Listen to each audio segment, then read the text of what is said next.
ஆத்ம வணக்கம். ஆத்மபிதா சுவாமி சிவானந்த பரமஹம்சர் அவர்கள் அருளிய விவேகம் என்கிற விசேஷ அக்னி கொண்டு தன்னை அறிதல். தானும் தன்னுடைய சக்தியிலிருந்து உண்டான மாயையும் என்று சொல்லுவது நித்தியமும் அனித்தியமும் ஆகும். அவற்றை வெவ்வேறாக அறிய வேண்டியதற்கு ஓர் உதாரணத்தால் தெளிவுபடுத்தலாம். அதாவது, ஒரு பாத்திரத்தில் கொஞ்சம் தண்ணீர் எடுத்து அதில் உப்பை போட்டால் உப்பை காண முடியாது. உப்பு ஜலத்தில் லயித்து போகிறது. மீண்டும் உப்பை காண வேண்டுமென்றால் தண்ணீரை சுண்டச் செய்ய வேண்டும். அப்பொழுது அதுவரை கண்டு கொண்டிருந்த தண்ணீர் சுண்டி காணாமல் இருந்த உப்பை காணவும் செய்கிறோம்.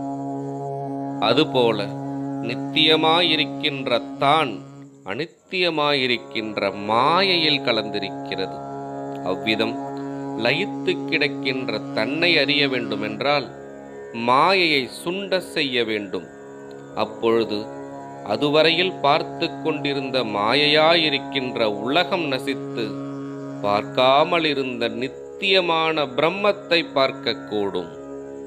எவ்விதமென்றால், மேல் சொன்ன உப்பு கலந்திருக்கின்ற தண்ணீரை சுண்ட செய்வதற்கு நெருப்பு வேண்டி வந்ததல்லவா? அதே மாதிரிதான் பிரம்மம் கலந்ததான மாயையாயிருக்கின்ற உலகத்தை சுண்ட செய்வதற்கு அக்னி வேண்டும். அது விவேகம் என்கிற அக்னியாகும். எனில், முன் சொன்ன உப்புக்கு நாசமில்லை என்று நினைத்து தண்ணீரிலிருந்து உப்பை வேறாக்கி தண்ணீரை சுண்ட செய்ய முடியாது.